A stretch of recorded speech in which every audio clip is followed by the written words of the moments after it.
E aí, pessoal, já imaginaram olhar para o marzão, essa imensidão azul, e nem sonhar que lá no fundo, escondidinho, tem cidades inteiras?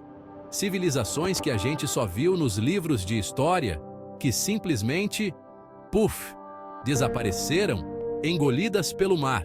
Hoje, vamos mergulhar de cabeça em 8 cidades que existem de verdade e foram encontradas lá no fundo do mar. Cada uma delas tem uma história para contar, viu? Então, preparem seus snorkel, porque hoje a gente vai viajar no tempo, desvendar uns mistérios e vai saber, né? Até encontrar a nossa Atlântida brasileira. Segura a onda e bora pro vídeo. Primeira parada, Atlit Yam, lá na costa de Israel. Galera, essa cidade tem mais de 9.000 anos. É mais velha que a vovó do faraó. E o mais incrível é que Atlit Yam está super conservada, dá para acreditar? Os arqueólogos acharam de tudo. Casas, ruas, até um poço de água fresquinha. Dá para imaginar a vida que essas pessoas levavam?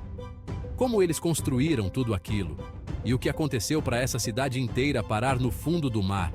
Um tsunami do tamanho do Cristo Redentor? O mar subiu e levou tudo? Ninguém sabe ao certo. Vai saber que outros segredos essa cidade milenar ainda guarda, né? Uma coisa é certa. Atlit Yam prova que o fundo do mar é cheio de mistérios que a gente nem faz ideia. E a nossa aventura tá só começando.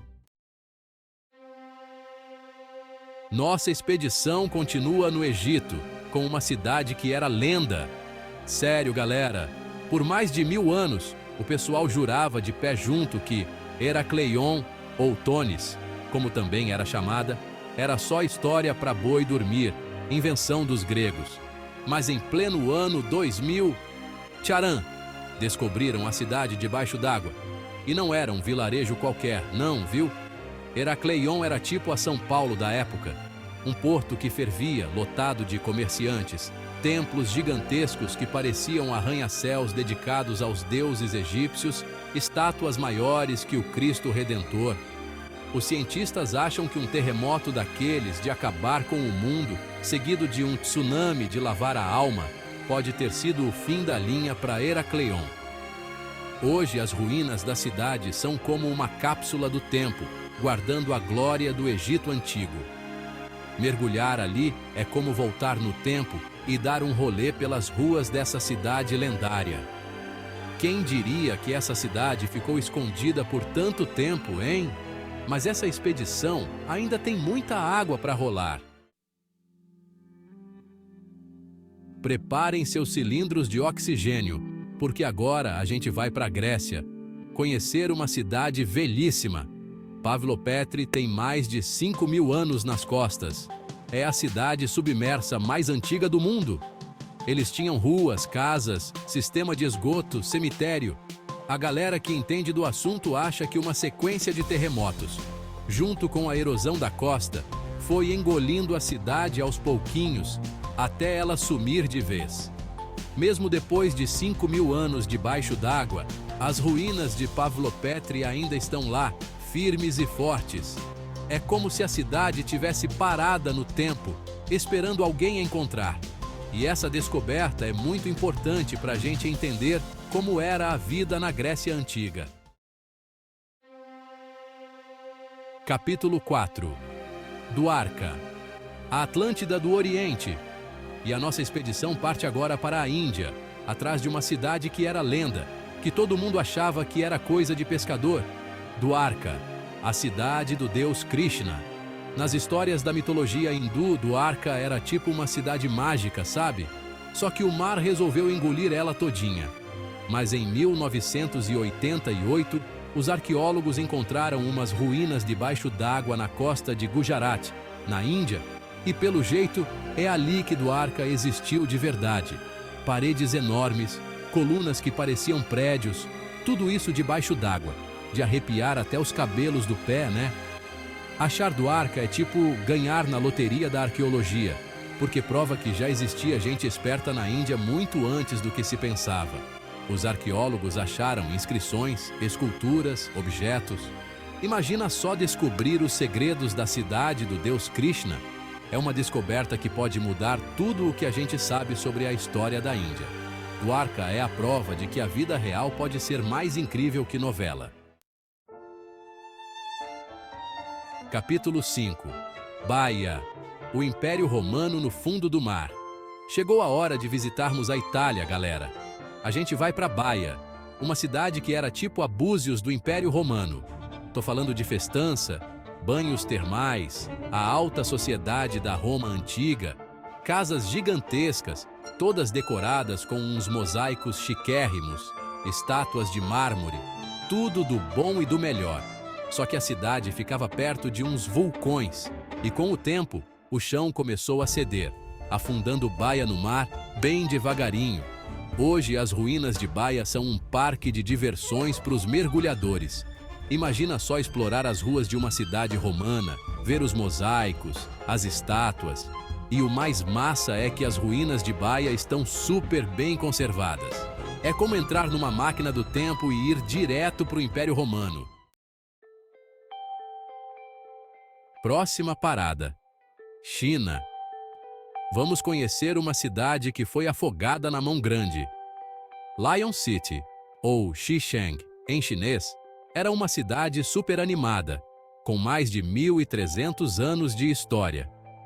Mas em 1959, o governo chinês resolveu que era hora de construir uma hidrelétrica na região. E para isso, eles precisavam inundar a área onde Lion City estava. Por mais de 50 anos, Lion City ficou esquecida no fundo do lago Qiandao. Só que de uns tempos para cá, mergulhadores e arqueólogos começaram a explorar as ruínas da cidade. E o que eles encontraram é de cair o queixo. Templos, casas, lojas, tudo perfeitamente conservado debaixo d'água. A beleza da cidade submersa é de babar. Lion City é um lembrete da força da natureza, mas também da capacidade que a gente tem de criar e destruir. E a expedição agora vai para o Japão, atrás de um dos maiores mistérios da arqueologia, a estrutura subaquática de Yonaguni. Se liga só, uma estrutura gigantesca, com plataformas, pilares e até o que parece ser uma pirâmide, tudo isso debaixo d'água. Tem gente que acredita que é obra da natureza, esculpida pelas correntes marítimas durante milhares de anos. Mas tem outros que juram de pé junto que a estrutura é complexa demais para ser coisa da natureza e que só pode ter sido construída por uma civilização antiga super desenvolvida.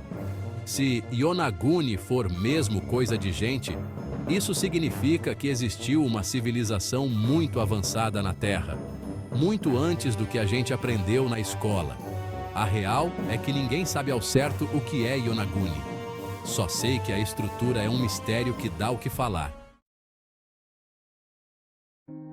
Última parada da expedição: Grécia. Vamos conhecer a cidade submersa de Olous. Localizada na ilha de Creta, Olous era um centro comercial importante na Grécia Antiga, com um porto movimentado e uma localização estratégica no mar Mediterrâneo. O problema é que a cidade ficava numa área que não era muito firme, e com o tempo, o chão começou a ruir, afundando Olous no mar, bem devagarzinho. Hoje, as ruínas de Olous ainda podem ser vistas sob as águas cristalinas da Baía de Elunda. Dá para nadar entre as ruínas das casas, das muralhas da cidade e até encontrar moedas e pedaços de cerâmica no fundo do mar.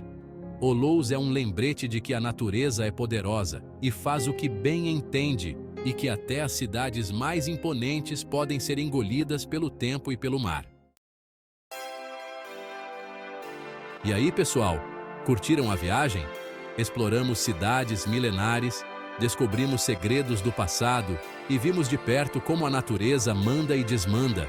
Essas cidades submersas são a prova de que a história da humanidade é muito mais antiga e cheia de detalhes do que a gente imagina. E o mais legal é que os arqueólogos estão sempre encontrando novas cidades submersas. Quantas outras maravilhas ainda estão esperando para a gente encontrar no fundo do mar? Se você gostou desse mergulho no passado, não esquece de dar um like, se inscrever no canal e ativar as notificações para não perder nenhuma aventura.